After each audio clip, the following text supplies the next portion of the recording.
Hey, Nick. Hey, listeners. Hello, Warwick. Hello, listeners. Hello, Nicole. It's very formal.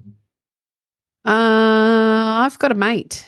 His name's Philip, and he underwent a pretty major surgery last week, and he had his lip removed. Not nice, is it? Now we just call him Phil. Oh, I so saw that coming. Oh, Oh, dear. Well, thank you for giving me enough time to deliver the pun without ruining it. the pregnant pause, Nicole. Oh, dear, oh dear. All right. Sorry, Phil. This is Lucky Phil. Hey, Oh, hey, it's Saturday. can you talk without lips, do you think? No, I think your lips form a lot of your words, letters. I'm not sure how I'm supposed to come up with a segue from that. Well, if you didn't have lips, it'd be really hard to ask questions. There you go. That was You found rotten. one. Oh, That well, was it's better rotten. than nothing. You already know what we can talk about, listeners, because you read the episode title and went, oh, that sounds interesting. I'll listen to that one. And now you're listening to it going, maybe I shouldn't have picked that one. So we get asked a lot of questions here at Tradies in Business, Nick. We do get Lots of asked a questions. lot of questions. We get asked questions via social media. We get asked questions by our clients, by potential clients that we talk to. We get asked questions on email. We get asked questions on the podcast by other guests. Lots of questions. And we get asked some questions we get asked, I think, why, how is this even a question for you right now in your business? Sometimes I think people get a bit distracted by uh, the butterfly syndrome, bright, shiny objects, things flying past. Like, ooh, I need to understand more about Google AdWords things or something when you don't even have a decent set of financials that you can look at in your business. So we wanted to cover today, well, I did. Nick agreed. Uh, the three most common questions we get asked by trade business owners. I feel like we need some sort of a musical Interlude. build up to that. It might surprise people what we're asked, actually, because I guess everybody has their own question that is topical for them. Mm. I'd actually really love some of our listeners to reach out and tell us what their number one question would be, because that would help us come up with some podcast topics to talk about, because it can be very challenging. We feel like we've spoken about everything a million times, but we haven't even done 1 million podcast episodes, just what, 700 and something? Yeah, I think we were sitting around 662 for this episode, Nick. So There you go, it's a 600 few. episodes. So we've talked about marketing many times. We've talked about money many times. Talked about relationships and communication and stuff and marketing. Oh, I just said marketing. There you go. See. Um, and while we can come up with a different angle on lots of things and cover some topical stuff, ask us a question, listeners. I dare you. Please. I dare you to ask us anything. I know other podcast hosts, Nick, do AMA Ask Me Anything episodes. They used to be a big thing in podcasting a few years ago. But if you do have a question for us, you know where to find us. On our socials is probably the best way. Send us a DM. Team will load it up and we'll answer your question here on the podcast. We will. We won't even out you if you don't want to be outed. All right, Warwick, you made the notes. I reckon I can pick one of the questions. I think we should pick the big meaty one first. Ooh. And I reckon there's going to be a question around bank balances and profit and money and what the accountant says and what's actually in the bank at the end of the month. How'd I go? Pretty good. And it's funny when I look at the three big questions we get asked, or the three most common questions we get asked, Nick, they tick off the three biggest areas that you need to pay attention to in your business. Yes. So if you want Interesting. if you want a better trade business and you want to live a life and not just work your ass off, then these are the three areas, and it all boils down to these three questions. And number one is, why am I showing a profit but I don't have any money? So really, I don't dislike this question, because I think if somebody's asking this question, at least they're looking. It's the people that don't ask questions about money that probably fill me with a little bit of dread or discomfort. Not strictly always, and often if they're looking for help, there will be some level of financial discomfort or disharmony. And so it also makes me happy that whilst it makes me happy that they're asking this question because they're looking for some clarity and some understanding, it also makes me feel really sad because tradies work really freaking hard and they get to the end of the week or the month or the year and there isn't the financial return that there should be. And it's super disheartening. It can be quite depressing. It can be extremely frustrating and more than extremely stressful, because I can't think of a better word than extreme. And I just don't think it's fair. And yet, with a bit of education, some very quick turnaround can happen if we start to understand what you're going to take us through. It's not complicated. It's very simple, but it's not easy. It's one of these shitty paradoxes about fixing your trade business. Let's face it, we're all in business to make money. If you're listening to this and you're not in business to make money, then please tell me why I'm wrong. But why the hell would anybody get out of bed at stupid o'clock, deal with clients, taxes, government regulation, staff, accountants' bills, all sorts of stuff, if you didn't get something out of it at the end of the day that amounted to more than just doing things for other people? You could go and do that, be volunteering for the Red Cross. So let's all agree that we're in business to make money.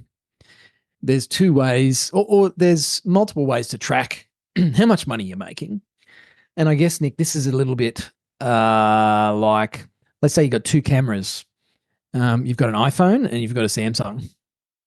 They both have cameras, but they both have a different kind of look about them. iPhones have a particular look about the photos, and Samsungs, maybe they're a bit more, I don't know, red tinted, and an iPhone's yellow tinted. Okay, that's a really shitty analogy. Sorry, listeners. Profit and cash, two ways to look at your money. It's all money. So at the end of the day, it's all money. But where a lot of people get confused is your accountant says you made a profit, and so you have to pay tax. That's one story. That's one lens that we can look at your business through. That's where I was going with the camera thing.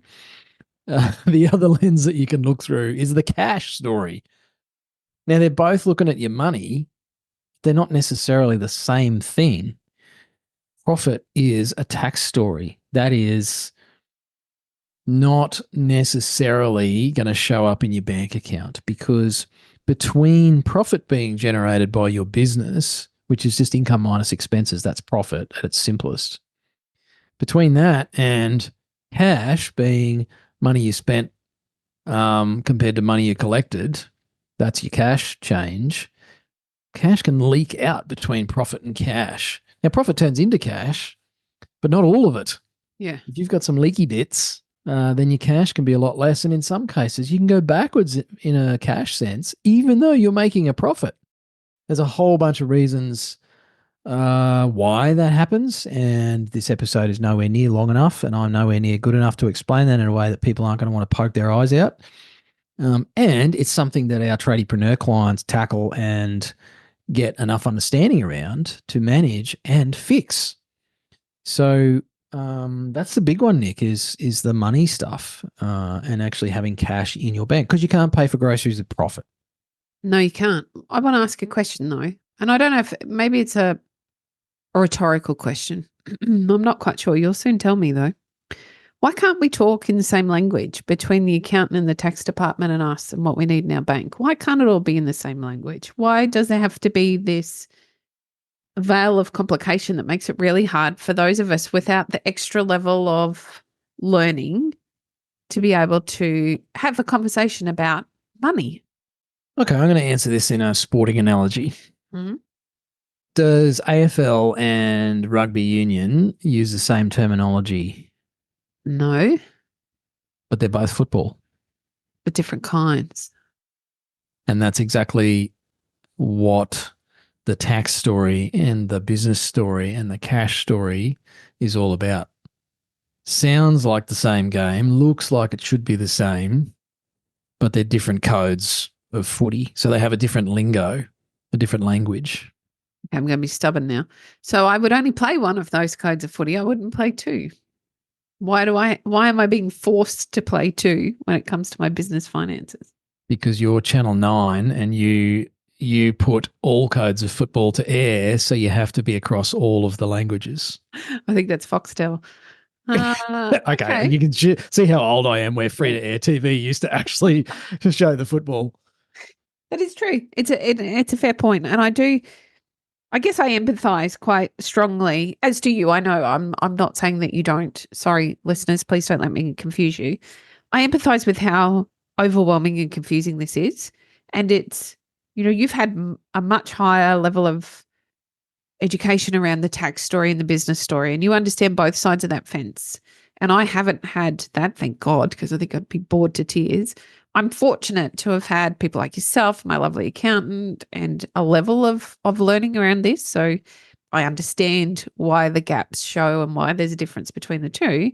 And I'm also a business owner that gets really shitty when my accountant's telling me that I'm making a profit and it isn't at least as much as I'd like it to be in the bank account. And it's very frustrating. And I don't want somebody listening to this to shut down because they think, well, that's all lovely, but I don't understand. Because I want you to understand that I don't necessarily understand all of it either. And there are other people out there that can either help you understand it or they can help you navigate it. The key here, Nick, is you don't need to know everything about accounting and tax and all that crap to be able to run your business, and to just accept that profit does not turn up as cash in your bank account Yeah. because of a few key things. Loan repayments is one example. Trips a lot of people up. Yes. They're like, but my loan repayments aren't on my profit and loss. It's like, no, because they don't go on there. Why not? Because that's just the rules that got made up. It's like, how come AFL players can run all over the field with the ball, forwards, backwards, sideways, and they don't get the whistle blown at them? But then these other guys on this other football field using what looks like the same ball are only allowed to go in one direction. What's with that shit? See, we accept that in some areas, but not in others. And listeners, if you choose to refuse to accept some of the rules of business, then you will continue to struggle with this stuff. Couldn't I didn't agree make more. up the rules. I don't really care. I think they're stupid as well, Nick, just to be clear. And they Yes. frustrate the crap out of me. Yes. But that's just the way it is. It's like waking up in the morning and go, why does the sun have to come up in the east? I prefer it if it came up in the west. That's just dumb. Just accept it and deal with it and move on. And that's my little rant about profit and cash. They're not the same thing. You can make a profit and not have the cash in your bank account. I can tell you the top 3 reasons why, and you just need to accept that and then go and do the stuff that's going to make more profit and stop your cash from leaking out of your business. That's the simple part. Not easy for a lot of you listening to this, but certainly very, very simple. Yeah, can be done. All right, question number 2. I feel like I don't know that I'm a bit confused about question number 2. Oh, okay. Because I don't know whether we're in the ranking. I know what I think question number 3 is going to be, and I'm making it question number 3 because that's where I want it to sit in this conversation today. So these are in no particular order. Not today. And question number 2, I feel like, I remember now. I think there's a common theme. There's a couple of common themes. These are the 3 things that you need to pay attention to, and they fix your whole life. I don't have enough time, Warwick. I just don't. I've got 5 kids, running a business. I don't have time. I can't do it. And worse still, Nick, you don't have time to make the change that you know is going to help. Nope. You're just too busy. But you know what? I hear this from one of my sister-in-laws, sadly. Yep. Quite often. Got 3 kids, husband's away a lot for work. The house is chaos. She's not very well. And she talks to my wife a heck of a lot. And she regularly says, I'm just too busy to listen to that episode about whatever. Or I'm just too busy to read this thing about how to help my kids. I'm too busy. I've got too much going on. And yet one of the reasons that life is so chaotic is because there's these problems that could be fixed with some information that is not, you don't have to go do a 3-year university degree to fix it. You could just take half an hour out, do a bit of learning and go, oh, crap. If I change this over the next 3 months, that could have a massive impact on my life. But it feels like to her she can't take that 30 minutes. So I think you've just made a really good point, because where this is not actually there. The question is the question, but it's not actually the problem. That's right. The question is, well, it's not even a question, to be fair. It's a statement. I just don't have enough time. I don't have enough time to make change. I don't have enough time to research it. I don't have enough time to insert thing here. And what they're really saying is, I won't make that choice. That's right. Which sounds ridiculous. Like that is illogical that someone would say, I'm not going to do that. Which I'm is not why they going to come back do to anything time. to improve my situation. Yeah. And Which is yet why, that's what they're literally doing. well, let's talk about it in a non-business analogy. I need to lose some weight. I'm not maybe talking about myself, but maybe I am. And it would be really easy for me to say, I don't have time to exercise. I don't have time for that. I don't have time to meal plan and make healthy meals. I don't have time. That's a choice. But but people don't see it that way, Nick. And No, I certainly 100%. haven't over the years either. 100%. I was married for 13 years before I made the choice that that relationship was not serving either of us or our child. And whatever your beliefs are about divorce or staying in a relationship for the kids and all that sort of stuff, it doesn't really matter. My values and choice was that I'd prefer my child to have two happy parents than in separate homes than two miserable parents in a supposed normal family setting. Yeah. But it took me years to actually make that choice because it felt too hard. It felt way too uncertain. And I'm not saying that's the reason why people just keep throwing this thing around of I'm too busy to do a cash flow forecast. I'm too busy to implement any new systems. I'm too busy to get a job management system in place in my trade business. Like I'm talking about all the things that people don't put in place. I'm too busy to post to social media so we can get some more clients. I'm too busy to do any marketing. Like you name it, I'm too busy. And that's not the truth. That's the story. The story that we hear trade business owners tell themselves is that they're too busy.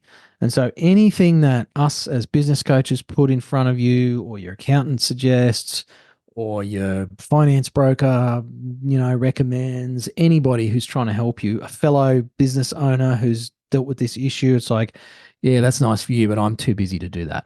Or it won't work for me, which is the same thing. Well, yeah, pretty much. That's a story you tell yourself that you're too Yeah. busy because if in the cold light of morning you looked in the mirror and said, am I actually too busy or is it something else? I think most of you listening to this, if you really were honest with yourself, you could acknowledge that you're not too busy because and look, I'm a coach. I'm here to help you make change. And so change can be hard and it can be confronting. So the stuff I'm about to say, this might piss you off. And if so, good, because it might get you thinking differently. If not now, maybe in 6 months or a year. And if you unsubscribe from the podcast, then that's your choice. Just like it's your choice to watch Netflix or scroll social media or whatever it is you do during your week. And I'm yet to meet a business owner who doesn't waste time on things that add zero value to your life. And I've been told many times over the years and argued with people about this, Nick. How many hours a week do you watch television or screens, big or small? And for most people, it's 2-3 hours a week, conservatively. Some people are a lot more than that. 2 or 3 hours a week. How much did that actually add to your life? And I get told, oh, but that's my downtime. That's my relaxation. No, it's not. That's not actually helping you be your best self for your kids, for your spouse, for your staff, for your customers. Like if you were an investor, what's been your return on investment from watching TV for 3 hours a week for the last 2 years? Zero, because you're currently stressed out, overwhelmed, burned out, unfulfilled. So it's not actually helping you. Why don't you just try swapping some of that out, an hour a week, for some learning? Go learn about profit and cash flow and see if that doesn't actually add more to your life in the next 12 months. It's an opportunity cost. I'm not saying that television is inherently bad. I watch some screens and I do some doom scrolling here and there. And I've got other stuff in place that actually adds to my life in a way that I feel okay with. I'm not running around saying I'm too busy for my health or I'm too busy for my finances. So sorry if I sound self-righteous here. I'm just suggesting that you could swap out some things that you're currently doing and test some other things that have been proven, trust the science, to have a positive impact on business owners' lives. Okay, I'm going to kick the soapbox out from underneath you. I'm going to move on to the final question that isn't actually a question that is often asked. It's the thing that doesn't get said when we talk to people all the time. And at the end of our personal conversations with them, they make a statement that helps us understand this is the question they come to us wanting answered. And that is, am I the only one? Am I the only one that feels this way about my cash flow? Am I the only one that feels as though I have no time? Am I the only one that's pissed off with Waz telling me that I'm wasting my life watching television? Nope. Am I the only one who doesn't know whether to put a team member on? Am I the only one who's sick and tired of tire kickers? Am I the only one who's stressed and can't take a holiday? Am I the only one who's having issues in their relationship because I'm working all the time? Am I the only one who is fed up with missing out on seeing my kids' sports days? Now, that question isn't asked to us often. And at nearly every session we do with a potential new client that wants some answers and wants to get unstuck, I would say a good 85% of those end with, oh, I feel so much better. I feel understood. Or I feel so much better. I understand I'm not alone. Or I feel so much better because I can see there's a way through this with a community. And it outstands me that the trades are still such a introverted solo space where we don't go down the pub on a Friday afternoon and have a beer and say, you know what, business was really bleep hard this week. I'm really struggling. I don't know why there's no profit in the bank. Or I don't go down to the pub and I might whinge about my staff. I think that's a pretty common conversation. But I'm not brave enough to go down and say, I just don't know how to get my pricing right. Or I just don't know how to navigate some of the tough conversations with my team. Those conversations don't happen because we're also fearful of judgment. Mm. And yet it doesn't need to be that way because you're all in the same position. I am yet to meet a business owner, even with multi-million-dollar turnovers, who has it all together. They don't exist. They're all still having the same kind of problems you're having on a different level, granted, at times. And we're all having trouble with staff. We're all having trouble with our cash flow. We're all having trouble with understanding our profits and where it's going and which leak we need to patch up now. And we're having problems with our sales and our marketing. And oh my gosh, is Google AdWords where it needs to be? Or should I just be focusing on social media? Or we're all having the same issues and stresses and concerns, regardless of the size of the business or the time in the journey. It's just we don't talk about it. Mm. I don't know why we don't talk about it or why our tradie business owners don't talk about it, Nick, but I know in business over the years, I haven't gone and spoken to anybody about that stuff. I usually go home, I take it home and, stress out my partner because they're like, oh my gosh, this sounds really bad. And he's super stressed and business is not going well. And what's that going to mean for our future? And so then I don't talk to my spouse about it anymore. And I just shove it deep down inside and I keep going to work. And I wonder why I'm so freaking tired and cranky and on the edge all the time. And I shout at people in traffic and I don't enjoy life so much anymore. And there's just less joy. Yep.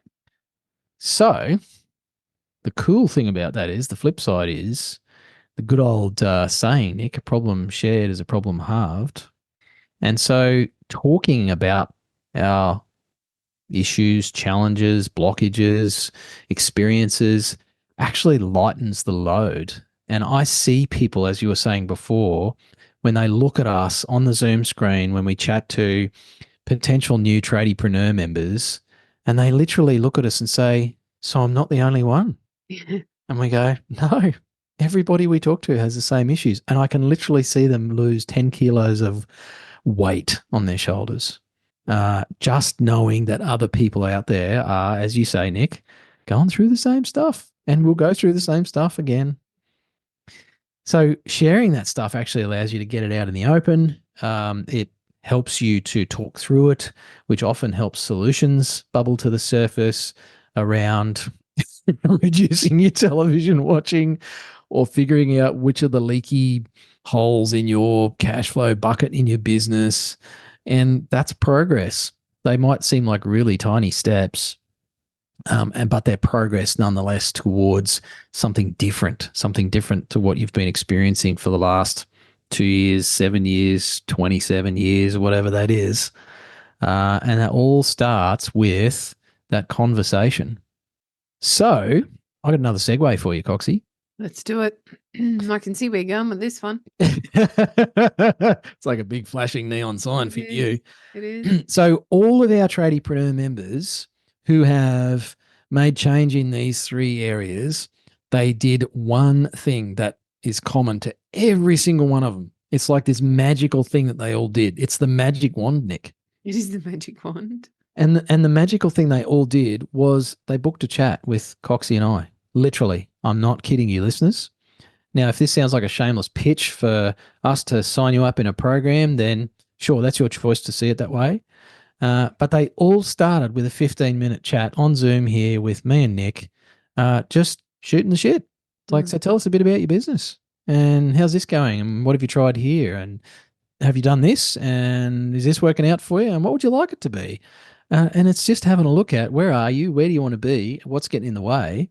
And then from there, most of the people we talk to go, holy crap, I never thought of it that way. Yeah, maybe I want to do something different.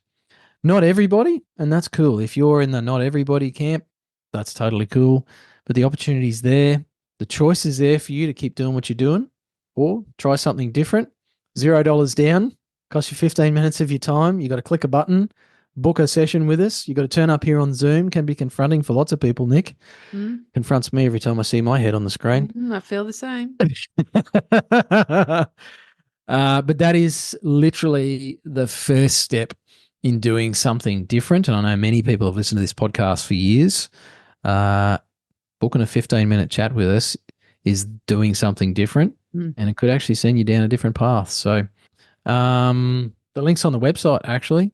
You can book a chat with us. Go hit our website, tradiesinbusiness.com.au. You can find out more about us and our programs, but book a free chat with us and tell us you've come from this episode.